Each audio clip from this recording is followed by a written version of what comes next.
What's up, Ego Hackers? Welcome to the C.S. Joseph Podcast, Premium Edition, Season 7, Part 2, Episode 22. Today's episode, we're going to be talking about the deadly sin of sloth, which this episode applies directly to ESTJs and INFPs, which is going to be utterly fantastic. Been looking forward to this episode for a while. I've actually lightly touched on the content of this episode a few times on the public YouTube channel and on the podcast, especially talking about what can you do to get an INFP out of depression, etc. So that's kind of like the direction I've been taking in. The deadly sin of sloth.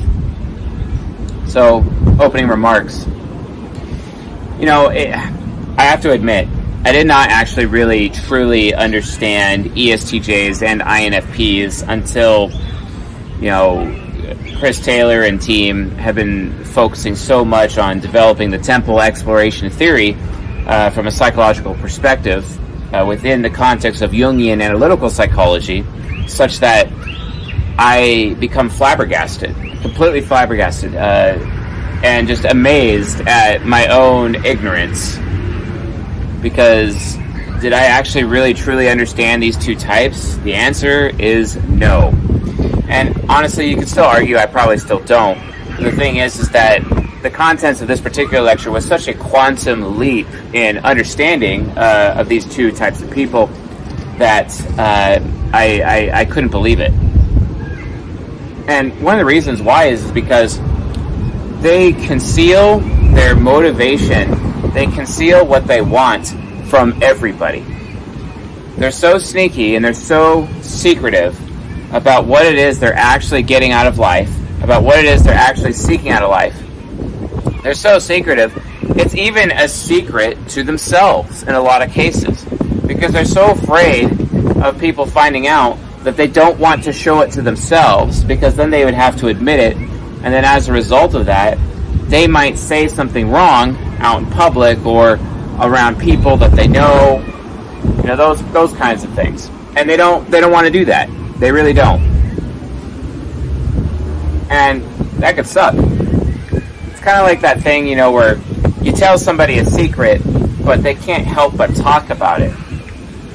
And I oftentimes think that ESTJs and INFPs definitely have that perspective, because if someone makes them wanted enough to ask them their opinion, they're going to give their opinion. But then they could also be asked, well, why do you have that opinion? And that original premise, or why, is exactly what would cause them to reveal the secret. So it makes it really difficult to hide what your actual true motivations are in life. What you crave, makes it very hard. And the thing is that, if people really actually know what these people are after on a regular basis, think of all of the witch hunts that would be inspired as a result. And that's the thing. We talk often about how INFPs have extroverted thinking inferior. We talk about how ESTJs have extroverted thinking hero. But both of these extroverted thinking components ultimately lead to higher status, higher reputation. They're aware of what people think of them. INFPs being especially afraid of what other people think of them. And oftentimes the ESTJ does care, but they can kind of let it go. But the reality of the situation is that they are constantly maintaining or managing their reputation. Because both of these types, they really want to be respected. Extroverted thinking is the respect function. Extroverted feelers, they want acceptance. They don't really care about being respected as much as they care about being accepted. With extroverted thinkers, it's completely the opposite. They care more about being respected than they care about being accepted. It's the opposite. Well, the issue is that they know deep down, in their deepest, darkest secrets, they truly know deep down that if other people truly understood what motivated ESTJs, what motivated INFPs, if they truly understood what the real, actual motivation was, they would be, It's not just being publicly shamed. Yeah, and public shaming is definitely scary, more so to the INFP than the ESTJ. But I can't really say in reality, because this is a very abstract concept for themselves that they are experiencing. But from an abstract point of view, they imagine to themselves, no matter how accurate it is or not, but what they're actually really trying to avoid is a witch hunt. They're really trying to avoid the witch hunt.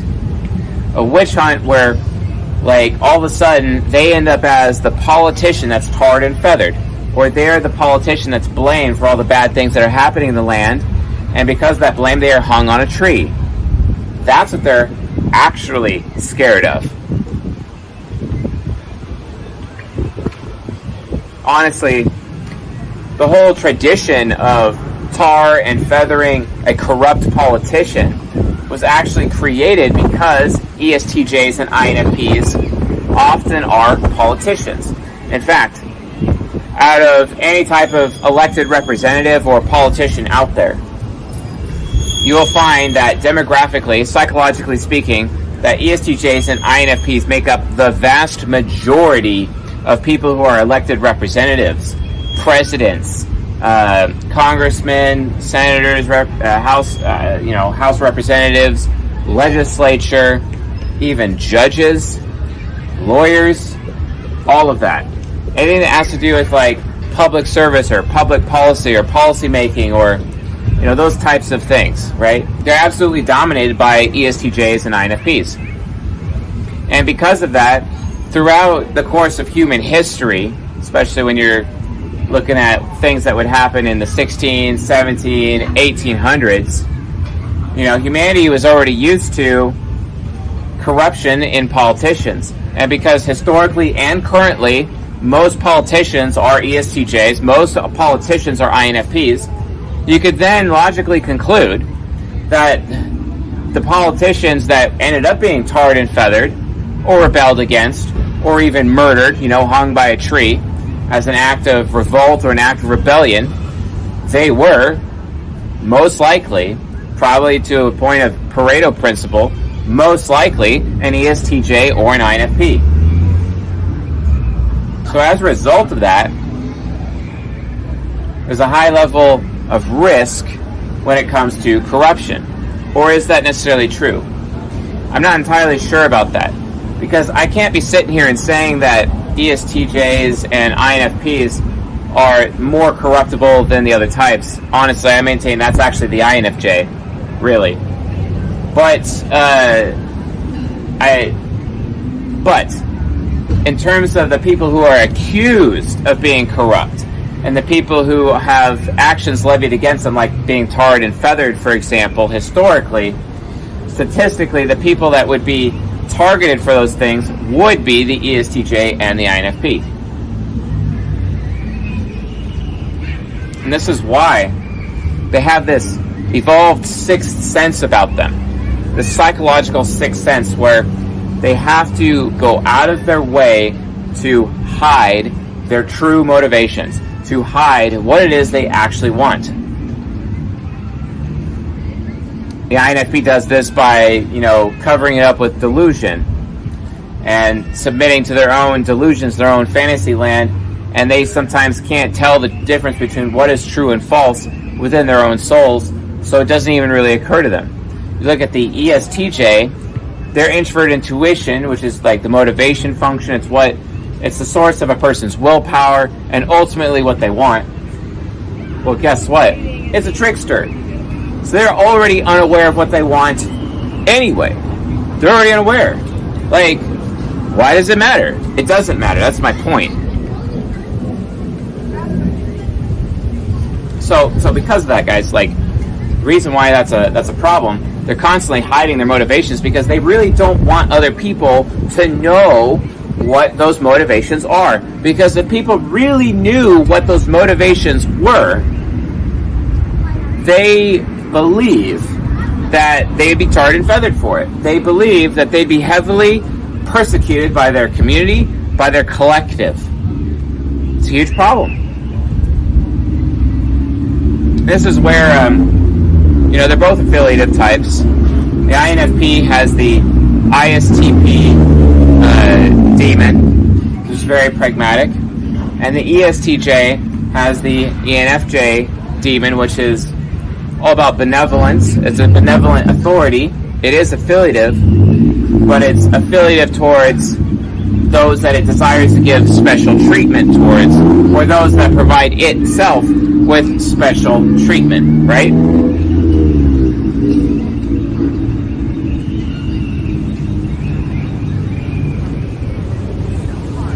It's all about this exchange of special treatment. But the reality is, the hidden reality is that they go out of their way their entire life to conceal their true motivation, to conceal what it is they actually crave from life, because they know intrinsically that thing that they are looking for, that thing that they are seeking for, literally scares the hell out of people. It scares the hell out of people. It really scares them. Because it acts in a very similar way to pride versus humility, okay? Which, if you think about it, is kind of interesting, because these two types are in what we call the mind temple. The mind temple is all about education. It's all about learning, right? The thing about the mind temple is that the other deadly sin in the mind temple is the deadly sin of pride, right? So it's pride as a deadly sin, and then humility as a living virtue, okay? So you got pride and humility. So they're acting out in this way, trying to conceal what it is they are, what they crave most in life, what motivates them the most in life, because they are afraid that if it's revealed to people, that those people would in effect revolt against them, or persecute them, or harm them, or tar and feather them within life, right? And I mean that literally speaking, but I also mean that as a figure of speech at the same time. The risk to them, it's still present, no matter what they do. Why? Because if you look at pride versus humility for a second, let's look at it from like a biblical example. Let's use a biblical example. So biblically, it is written, pride comes before the fall. It is also written that humble yourself and you will be lifted up. Or if you are prideful, you are torn down. Have you ever noticed that in life, if someone's being prideful, everyone around them will tear them down, take them down a couple of notches. They'll expose them. That's what they do, right? But that's not always, well, let's look at the reverse of that, humility. What happens when someone's being humble? Well, guess what? Human beings naturally will come around that person and lift that person up, right? Well, it's the same exact thing that applies to the ESTJ and the INFP with the thing that they are seeking out the most in life. What is that thing? It is power. They want power. And from their perspective, if they even look power hungry or seem power hungry, everyone in their life will tear them down and go out of their way to reduce the amount of power they actually have. This is literally every decision they make, everything that these people do in their life is centered around power, acquisition of power, the brokering of power. Because the thing that an ESTJ and an INFP crave the most out of life, and it's their cognitive origin, also known as the vehicle, it is authority or power. Because from their perspective, if they have power, if they have authority, they'll have a better life. They'll have an easier life. They'll have laurels with which they can rest upon. People will respect them. But not only that, people will be forced to respect them because they have power. Power is everything to these people. And without that power, they don't even want to live. Without power, they don't even want to get out of bed in the morning. Like at all. They don't want to have anything to do with it. It's not even an option. They don't have anything to do with it whatsoever. Think about it. whenever you out there perceive that someone is being power hungry, you do everything in your ability to reduce the actual amount of power they have. And from an ESTJ INFP point of view, they struggle with feelings of powerlessness more than anybody. And that is why they crave power. That's why they crave authority more than anything, because they just have this internal struggle with feelings of powerlessness, to the point where they don't even want to bother putting in any effort in life unless they know that they're not going to be powerless. And let's actually define power.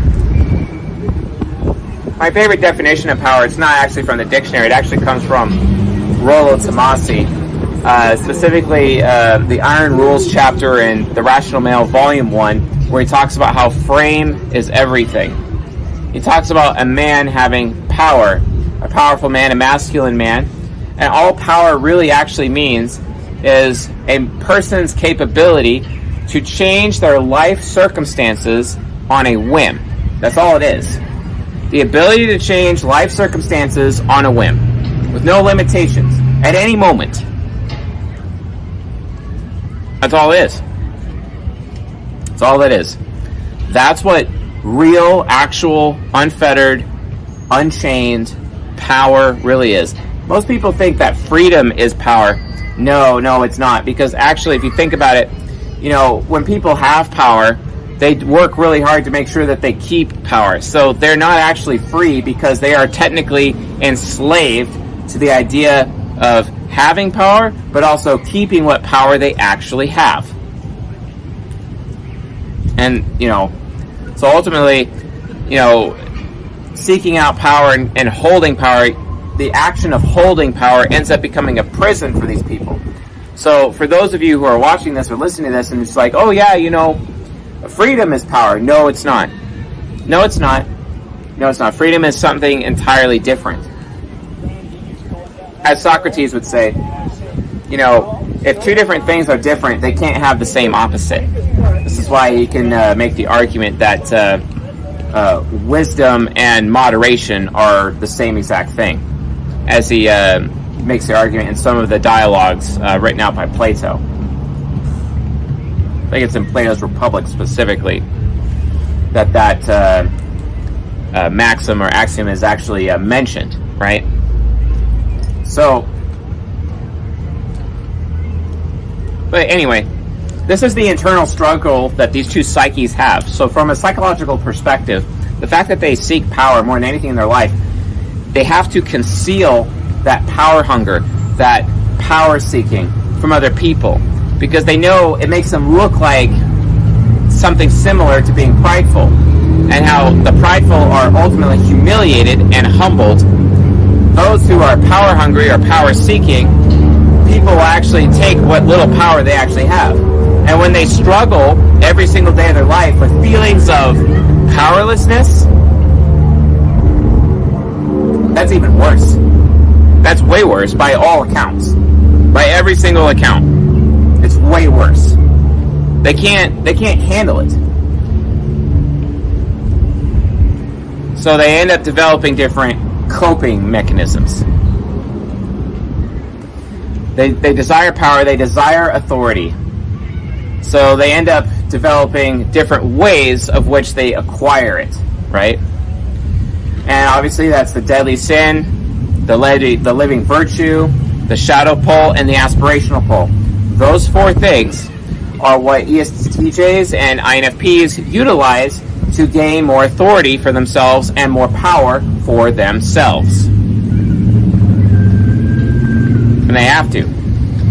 The thing is, though, is that, like, if they're already feeling powerless, or they look at a situation and they're like, well, I can't gain any more power, I can't gain any more authority, why am I going to bother? If there's no net gain at the end of the day, why am I going to bother? And this ends up creating the deadly sin of sloth. They end up just becoming entirely idle, entirely lazy, and just literally just stay frozen in time. Because in some cases, they can make decisions, right? Those decisions might reveal their power-seeking behavior. It might reveal their power-hungry behavior. And then what power they've already gained in their life could be lost. It could be lost. Because people might get on to what they're trying to do and actually go out of the way to remove that power, and then those feelings of powerlessness actually gets worse. So they want to hold on to the power they have, like sand on a seashore, and they're gripping so tightly to it so that none of it, and then guess what? Some of that power, because they're gripping, well, it decays, because it's in a state of entropy like everything else. They don't realize that when they're being slothful, they actually lose authority. They actually lose power over time because it's decaying. But they're doing that whole thing that power-hungry people do, try to keep the power that they already have. This is one of the reasons why the parable of the talents, I believe it's in the book of Matthew, and also maybe the book of Luke, where Jesus is talking about the parable of the talents. And he gives, and one talent, let's just say, is $20,000, right? Or $100,000. It's a lot of money. He gives one guy 10 talents because he's like, he recognizes that this guy is a good investment, capable of providing good return on investment, right? That's important. Return on investment for power. So he gives the 10 talents, so it's like $1 million. Gives $1 million to this one guy. This guy comes back with like $2.5, $3 million. A huge increase. Another guy, he gives $500,000. And there's another guy, he gives $100,000. And the $100,000 guy gets scared with what little power he actually has, digs a hole and puts the money into the ground, basically, and then returns it to the master later. And the master tells them, you're just a wicked servant. You didn't even bother putting in any effort. Because that servant is trying to cling onto how much power has been given to him or how much power he already has. So this whole thing where, like, you know, powerful people, it corrupts absolutely, as the saying goes. And what is, I mean, it's even like the teachings of the Sith, as explained by Darth Sidious in Star Wars Episode 3, right? Darth Plagueis the Wise, the tale of Darth Plagueis the Wise. And Darth Plagueis, you know, being an ESTJ or an INFP, as I imagine, he was so wise, he could use the Force to create life, right? Well, the problem with that is that, like, you know, what is a Sith Lord afraid of? As Darth Sidious was explaining to Anakin Skywalker. Well, losing their power. That is their greatest fear. Feelings of powerlessness.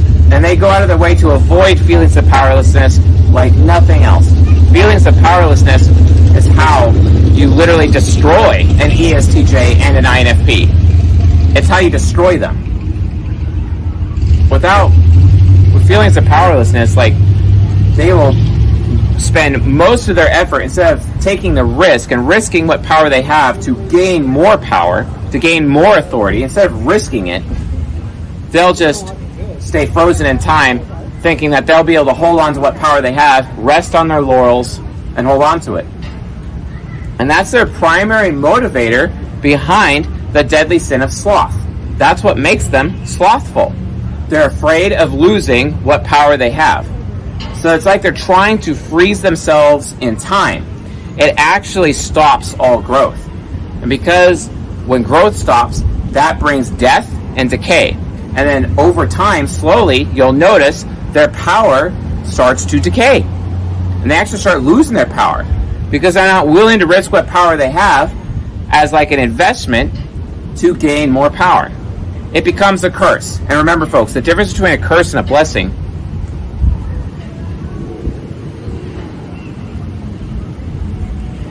is you get more back out of something than what you put in, right? A curse is when you get less out of something than what you put in. The thing is, though, is that their power and their authority is cursed if they're trying to freeze themselves in time with the deadly sin of sloth. They're not willing to take initiative.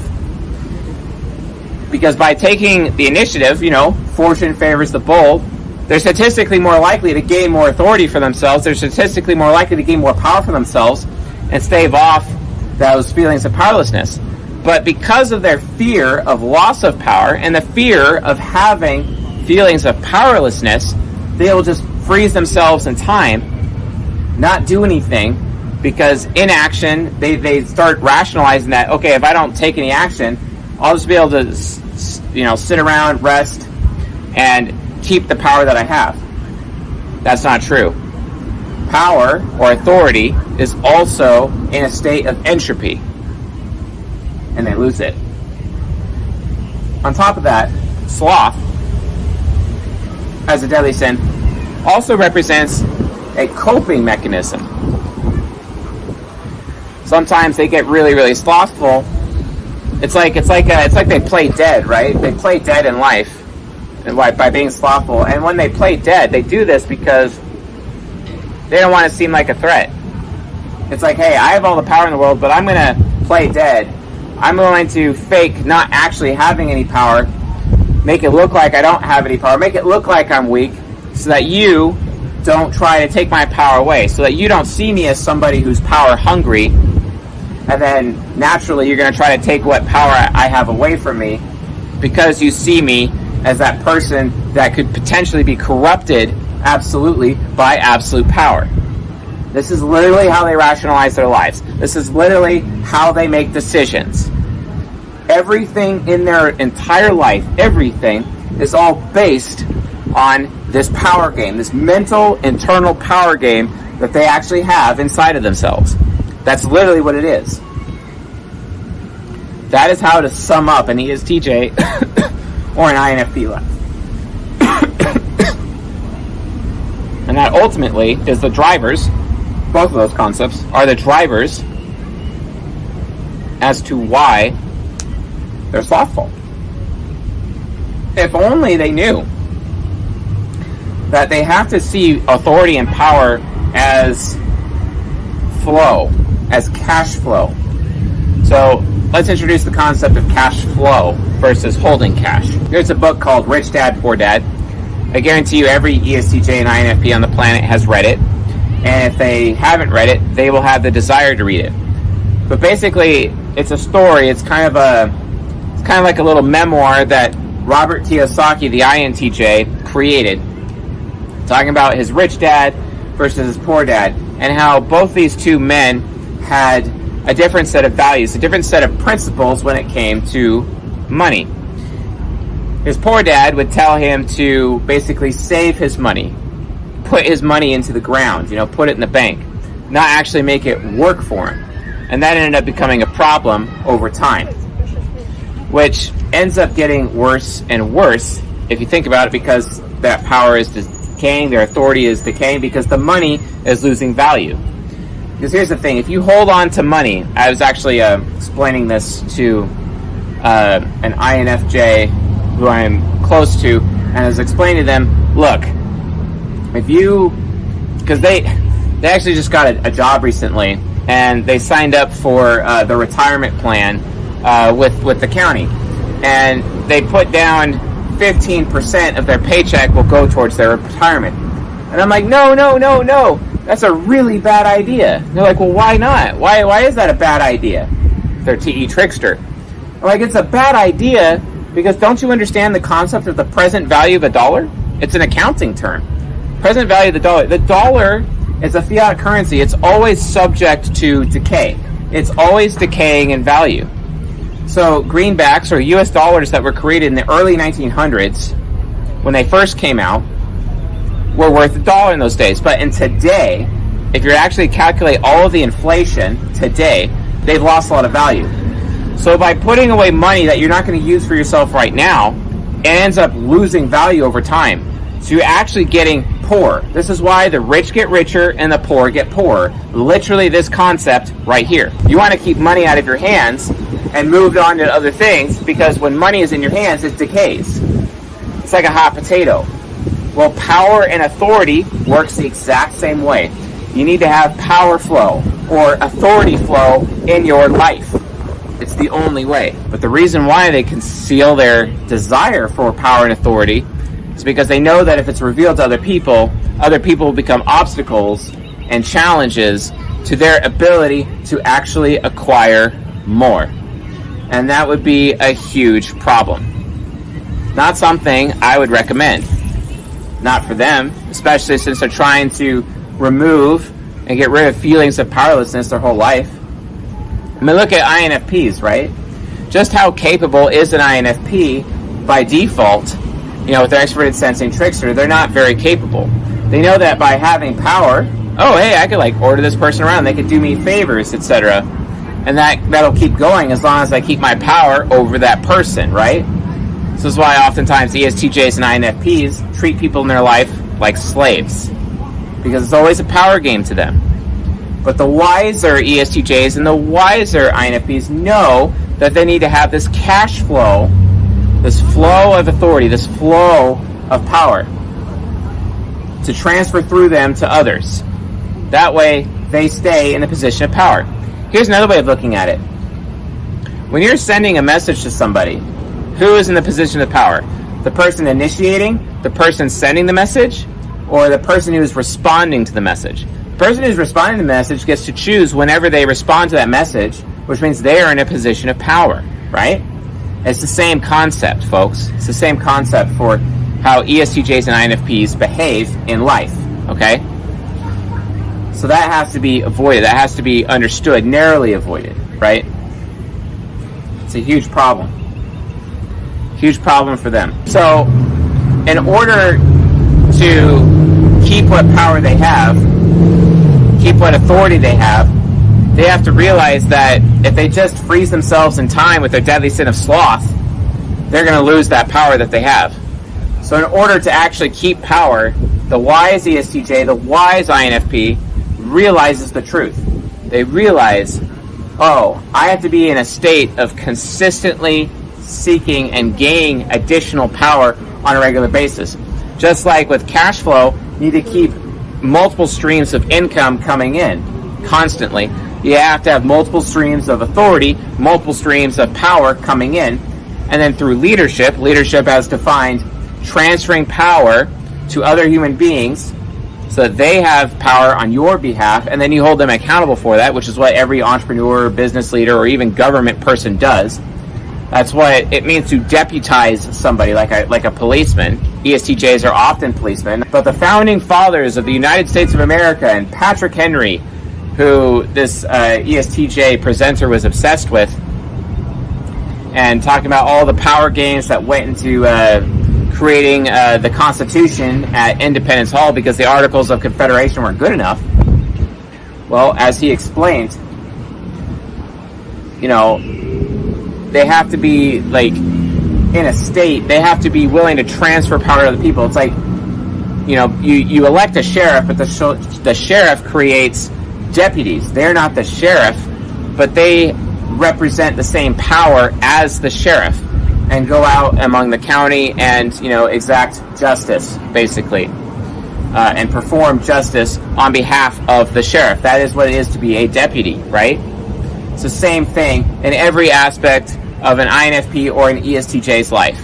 They deputize other people through leadership, and by doing so, they are transferring the power that they have to other people. Which, if you think about it, the fact that they can transfer power to others is why they are powerful, and that's how they maintain their power, because they are the transferer of the power and not receiving power.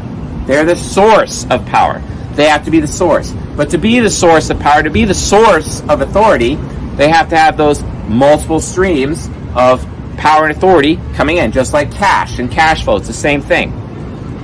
They got to get it out of their hands and use it, authority and power, as a currency that they transfer to other human beings in order to stay in power. This is how it works, folks. This is how they live their life every single day. And they're really afraid of the rest of us knowing about it, because they're afraid of what we would do to them. Because they know power-hungry politicians, for example, are tarred and feathered. And they don't want to be tarred and feathered. That's really uncomfortable. You know what I'm saying? So based on that, it makes it easier for them to conceal their power when they're deputizing other people. Makes it easy for them to conceal their authority. They don't look as power-hungry when they're supposedly looking like they're giving their power to other people, even though they still have power over those others that they are deputizing. It's very fascinating. This is literally how government actually works at every fundamental level. This is literally how government works. And oftentimes, most people don't even understand or even are willing to accept that concept. They're just not. Which I find utterly ridiculous. Entirely ridiculous. So, this is the importance of the cash flow or the authority flow or the power flow. Without that flow, and if they freeze themselves with sloth, they'll actually lose what power they have anyway through natural decay, just like money naturally decays. So they have to create an engine where they're able to acquire additional power constantly in order to stay in power. Instead of succumbing to the fear of losing that power, and because of that fear of losing power, it actually causes them to lose power, because when they have that fear, they engage in their deadly sin of sloth. That's a problem. Okay? So in general, that's how this works. So let's provide some background here. So the foundation beneath the deadly sin of sloth. Let's explain something. Sins are rarely expressed in a vacuum. They're usually responses to a perceived need that has not yet been met. They have the perceived need of authority and the need of power in their life because they naturally feel powerless. And they don't want to feel powerless anymore. That's a problem. So, this basically means the sins and living virtues are strategies, especially the deadly sin of sloth and living virtue of initiative, from which ESTJs and INFPs are able to get what they crave most, which is authority and power in their life, to stay back to the feelings of powerlessness that they actually have. In order to create that cash flow system of authority and power, they have to be on the initiative constantly. If they slow down and get slothful and engage in resting on their laurels, for example, they will lose that power. It'll eventually completely decay. It's like gasoline, and you're cupping gasoline in your hands. Well, that gasoline will just evaporate. Power and authority literally act the same way. Why else do you think that Robert Greene wrote the book, The 48 Laws of Power? And he is, in my opinion, the greatest INFP to have ever existed. That's just an opinion, though. So, that's important. Just make sure you guys understand, deadly sins, living virtues. Some people, think that deadly sin is automatically negative. No, it's got some positive to it. And sometimes, living virtues, people say, oh, it's automatically a good thing. No, that's not always the case. So just make sure you guys understand that. So let's actually define authority from the dictionary standpoint, because we've already defined my definition of power, which is just borrowed from Rollo Tomasi's definition in his book The Rational Male. So what is authority? Authority is, quote, the power to determine, adjudicate, or otherwise settle issues or disputes. Jurisdiction, the right to control, command, or determine. It's also a person having the legal power to make and enforce the law. An accepted source of information or advice. This is why ESTJs and INFPs are constantly asking people, well, what's your source? How do you know that? What's your source? Because from their perspective, the source is the power, because they themselves desire to become the source. That's what they desire. That's what they want. More than anything in their life. That's the most important thing to them, right? So, authority, it's about power. It's about expertise, but expertise in its own right can be a source of power, because if you're the expert, you're the person who can give advice. You're the person that people come to for assistance. You're the person people come to for the answer. Why else do you think it's the INFP, for example, the INFP's job to be a source of wisdom for the world, instead of being a source of ignorance, which is what they can be? It's also because of this awareness of power games as to why INFPs are so treacherous, because they're only loyal to what can give them more power. And if they can never be loyal to something or someone, especially in a relationship, that makes them feel powerless. That's the key. And that's the key to success with the relationships between these two types. That's the reality. Let's also define sloth. Deadly sin of sloth. So what is sloth? Quote, habitual disinclination to exertion, laziness, indolence. So no two types are worse at resting on their laurels than ESTJs and INFPs, obviously. Sloth is ultimately entitled to authority. It's because it's like, hey, I've worked really hard, I put all this effort, I have these credentials, you have to respect me, with their TE, right? You have to give me that regard because I'm the rule maker now. I've been following the rules my whole life, and now I'm going to make you follow the rules because I have. It's one of the reasons, for example, ESTJs, when they're working in a business, and let's say they make it to a director position in a business, and being a director gives them a lot of power over their department. But they see an upstart who's entered into their department who's way more capable, way more intelligent than they are. And they will go out of the way to sabotage that person and stunt that person's growth, because if they don't, that means that they, as the leader, who are many levels above that new person that just joined their department, that they would actually have to grow as well. And this is one of the ways that the deadly sin of sloth can be a bad thing, be a really bad thing, because then they start inhibiting the growth of other people around them because they themselves do not want to endure the discomfort or the demand of them needing to grow as a leader in their life. This is oftentimes why ESTJs and INFPs in the workplace ultimately end up being replaced, because they get too comfortable in their position of power and authority. That's a huge problem. And they constantly have that issue on a regular basis, right? And it's because they're entitled to the authority. It's like, hey, I've been working at this business for 15 years. What makes you think that you could become a vice president after 9 months of working here? Well, guess what? They're so traditional, these ESTJs and INFPs, that tradition ends up becoming the corpse of wisdom. How can sloth be a good thing? Sometimes ESTJs and INFPs need time to reflect, and choosing to be slothful, it gives them that time to reflect where they can basically gain energy and store up motivation, etc. Sometimes they have to be confronted with feelings of powerlessness or the risk of feelings of powerlessness in order for them to actually be motivated to go take the initiative and get power. And sometimes they have to oscillate between sloth and initiative in order to actually make that happen so they can gain more later. And it's not just for their own personal benefit, it's for the benefit of other people. It's just hard for them to see the benefit to other people because they don't understand that other people can be the key to actually staving off or preventing those feelings of powerlessness to begin with. Oh my God, it's how they're hypocritical. It's so annoying. It's one of the most annoying things in the world. It's ridiculous. It's entirely ridiculous. So let's look at how sloth is ultimately expressed. So sloth is expressed through the two poles of manifestation and credulity. So the first pole, which is the aspirational pole of manifestation. Manifestation is an amazing concept. Manifestation is literally defined as this: act like a thing to become a thing.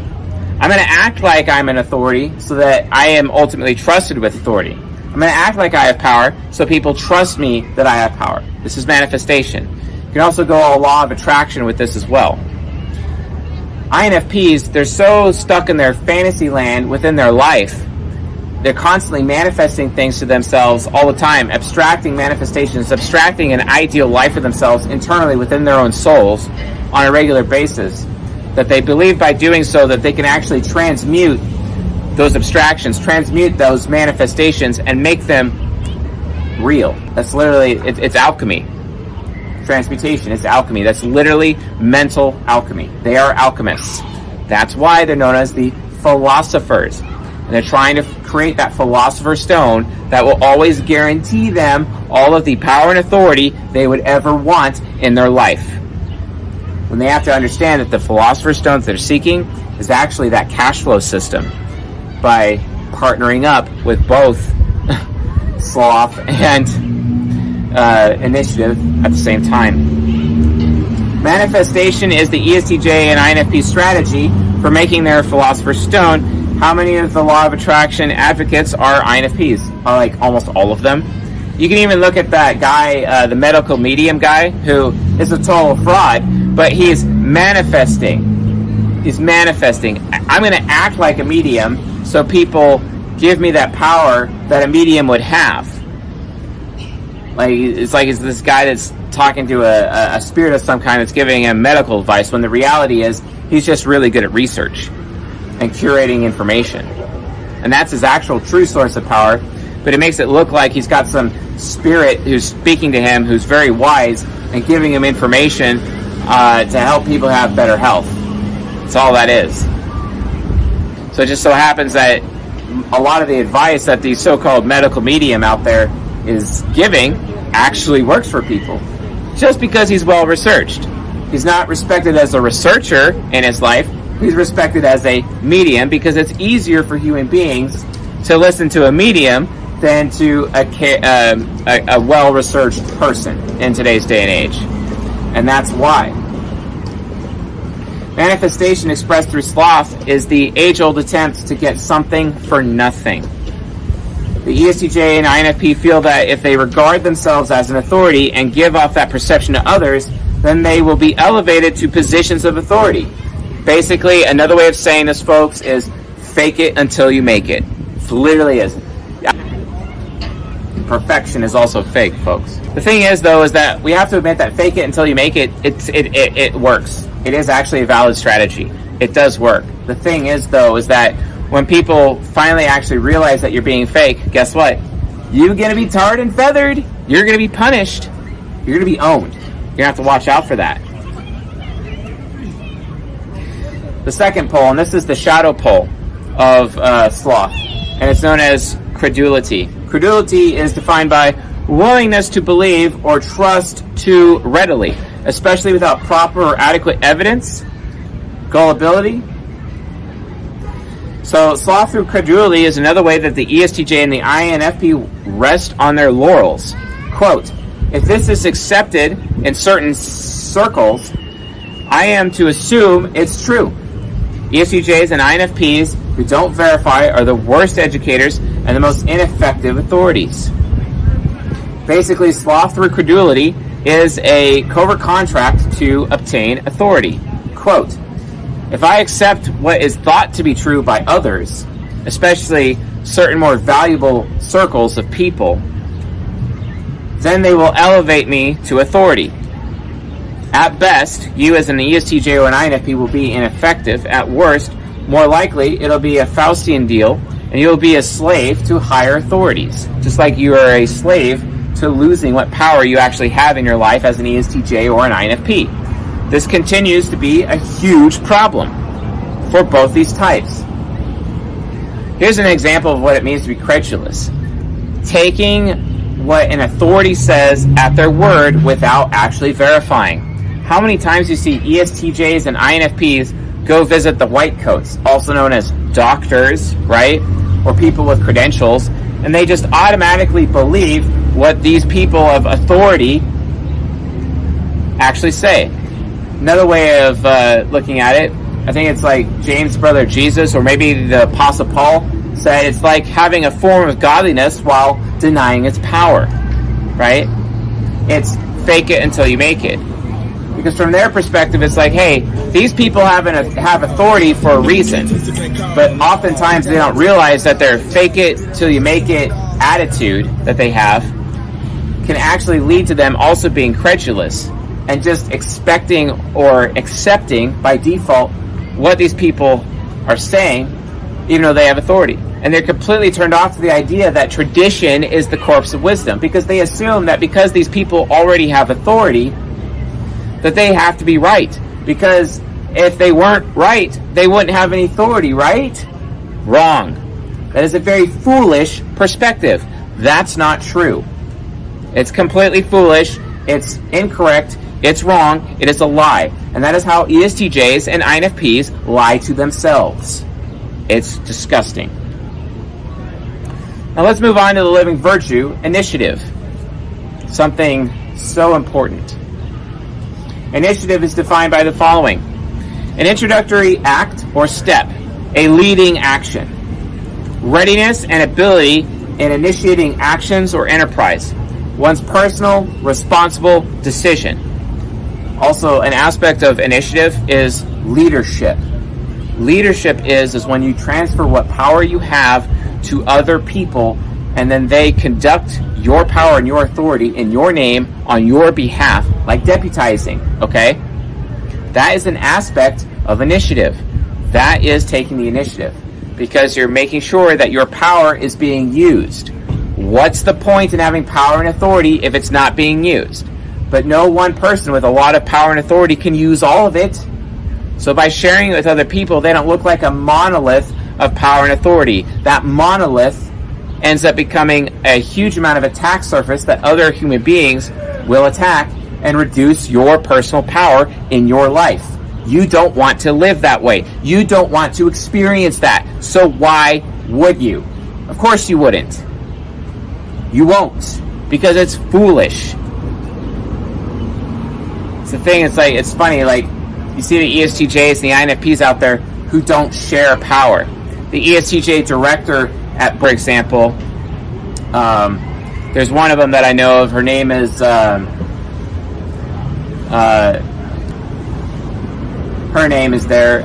So instead of like actually helping the upstarts and transferring some of her power as a director to some of the upstarts that are new to her department, she holds on to it herself because she wants to always be wanted. She wants to always be the power and authority that people come to, when she doesn't even realize that if the upstart that she shares power with, people will be like, wow, I'm so glad as this amazing member of their team, and they're able to conduct her power and authority properly. Wow. You know? That's why you can even, like, it's the thing about ESTJs and INFPs, they need to be conductors of authority. Because the conductor in of its own right is an authority, if not the source of authority. They have to learn how to become conductors. And if she would just be a conductor of power and authority within her department of supply chain, she would be way more respected by her underlings, who would then actually seek to elevate her instead of tear her down, which could lead to a promotion of vice president or even higher. But she doesn't want to lose her power. She's too afraid. And those feelings of powerlessness and that risk, she's not going to take the initiative. She's not going to be a true leader. That's what inhibits her entirely. Initiative is the antidote to sloth. Instead of expecting authority to come to them, the INFP and the ESTJ take steps to gain new life experiences, seek knowledge, and pursue socially validated credibility, such as a degree or become an authority themselves. But also, beyond that, it has that aspect of leadership, transferring power to other people, transferring authority to other people on their behalf and in their name. And all they have to do is almost to the point of being slothful, is just hold those people accountable. And they realize eventually, the wise INFP, the wise ESTJ realize eventually that it's actually holding people accountable is really their true source of authority and power after they've transferred it to other people, as well as enabling other people to hold people under them to accountable as well. And it becomes this pyramid scheme of power, a trickle-down effect. Like trickle-down economics, it's the same approach, right? So the binary expressions of initiative. Just as sloth is expressed through manifestation and credulity, initiation or taking the initiative is also expressed through both the shadow and the aspiration poles. So looking at manifestation, initiative expressed through manifestation is creating an aura of authority through concrete action, taking action, like leadership, right? Apprenticeships, further education, or starting an institution or a nonprofit organization, perhaps an educational institution, etc. They all come from this. They manifest authority through gathering valuable life experience, by taking the initiative to gain new experiences for themselves and get outside of their comfort zone, folks. That's how it works. Alright? Initiation through manifestation is also where new information, new insights, and new expertise is created. All of which just further adds to their authority and their power in their life. But if they're just going to sit around and get stuck in their comfort zone, what little power they have will be taken away from them. Just like in the parable of the talents. Because when the master realized that this guy took that $100,000 and put it into the ground, he had him punished, if not executed, or tarred and feathered.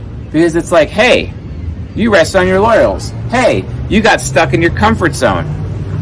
And it was written, what little he has, even that will be taken away from him. Because what happened, the master took the $100,000 and gave it to the guy that he gave $1 million to, who came back with $3 million. That's what he did.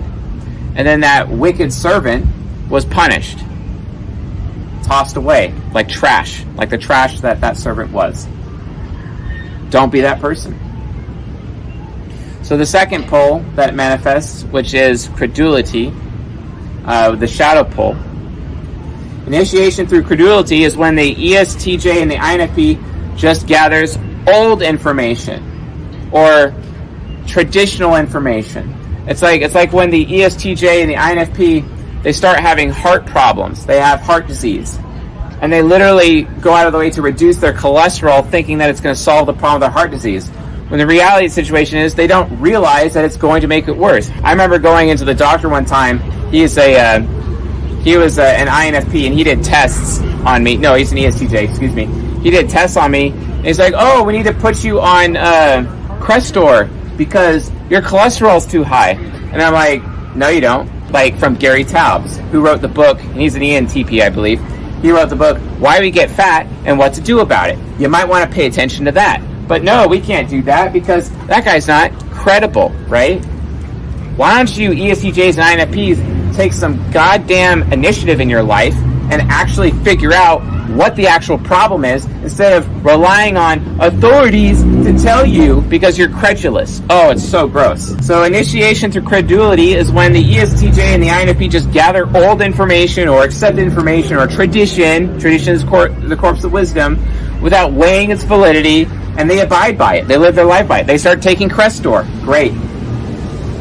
Christian ESTJs and INFPs often believe anything written by someone so long as the author is Christian, for example. Kind of sounds like my ENFJ father when dealing with his INFP shadow, which is underdeveloped. Oh my gosh. He literally just got his doctorate recently. He wants people in his life to call him Dr. Matt. Oh, I cringe at the concept. It's an amazing accomplishment for my father. He's in the Mind Temple. I get it. But his pride, forcing, and expecting people to refer to him as Dr. Matt. He even has Dr. Matt on his credit card. He signs everything, Dr. Matt, Dr. Matt. And it's like, no. You have TI inferior, man. You became a white coat so that other ignorant people will follow you? Really? Is that really what you want your power and authority to actually be utilized for? INFP shadow? Gross. So gross. It actually ends up destroying people's lives. The ESTJ and INFP will increase their knowledge with potentially low quality data and information, and ultimately it leads to death. People end up dying over this. They can be easily duped by other authorities, which is why they need the validation that ISTPs and ENFJs are supposed to provide.